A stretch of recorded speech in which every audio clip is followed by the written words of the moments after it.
মেহমানদের দাওয়াত দিয়ে সবসময় মেহমানদারি করি, তাদের খাতির যত্ন করি, কিন্তু নিজেদের জন্য কখনো কিছু করা হয় না। মাঝে মধ্যে নিজেদের জন্য কিছু মেহমানদারি করতে হয়। নিজেরা যখন রান্নাবান্না করে একটু মেহমানদারি করি, একটু সাজিয়ে গুছিয়ে পরিবেশন করে নিজেরা খাই, এটাও ভালো লাগে। হ্যালো বন্ধুরা, আসসালামু আলাইকুম।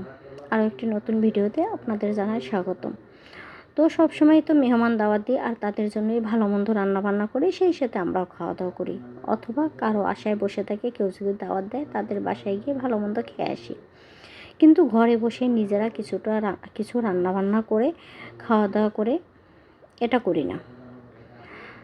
তো এটা ছিল ঈদের পরের ভিডিও, গত শুক্রবারের ভিডিও ছিল। আমি আর আমার ছেলে, যেহেতু আমরা এখন সংসারে দুজন নিয়ে আমাদের সংসার, তো আমরা মা ছেলের জন্য রান্না করে নিলাম। এখানে আমি চিকেন রোস্ট করব। আর দেখেন, প্রত্যেকটা ফ্যামিলিতে একজন করে ঘাটতে রাখে, তাদের মতোই একজন এই যে চিকেন, এই চিকেনটারে উল্টোতে আমার যে কতটা সময় ব্যয় হয়েছে কি বলবো।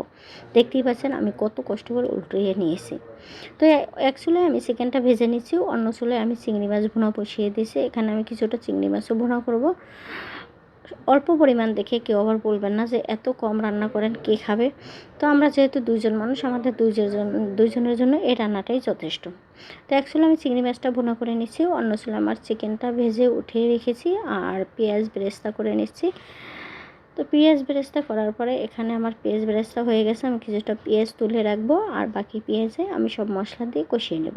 এখানে আমি বাকি পেঁয়াজে সব মশলা দিয়ে কষিয়ে নিয়েছি আর কিছুটা বাদাম বাটাও দিয়েছি, টক দই সব কিছু দিয়ে আমি কষিয়ে নিয়েছি।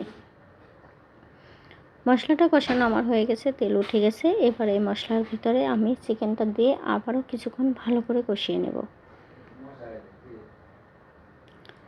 তাই যে চিকেনটা দিয়ে আমি ভালো করে কষিয়ে নিচ্ছি, দেখতেই পাচ্ছেন।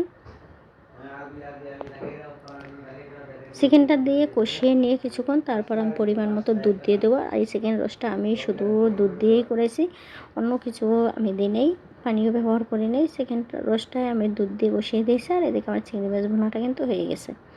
এবার চিংড়ি মাছ ভুনাটাও আমি নামিয়ে নেব। এরপর আমি বসিয়ে দেবো অন্য চুলায় পোলাওটা আমি রান্না করে নেব। তো আজকের আয়োজনে আমি করেছি চিকেন রোস্ট আর চিংড়ি মাছ ভুনা। যে দুইটা খাবার, দুইটাই আমার ছেলের খুব পছন্দ। আমার রোস্টটা অত পছন্দ না, চিংড়ি মাছ ভুনাটা আমার খুবই পছন্দ। তো মা ছেলের দুইটা পছন্দের খাবার রান্না করে নিলাম আর সাথে রান্না করে নেব সাদা পোলাও।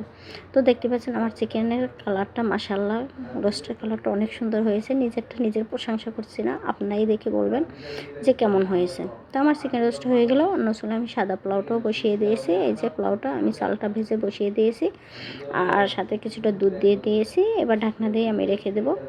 ব্যাস, এই ছিল আজকে আমার ভিডিও। যদি ভিডিওটা ভালো লাগে অবশ্যই লাইক কমেন্ট শেয়ার করতে ভুলবেন না। Thank you for watching.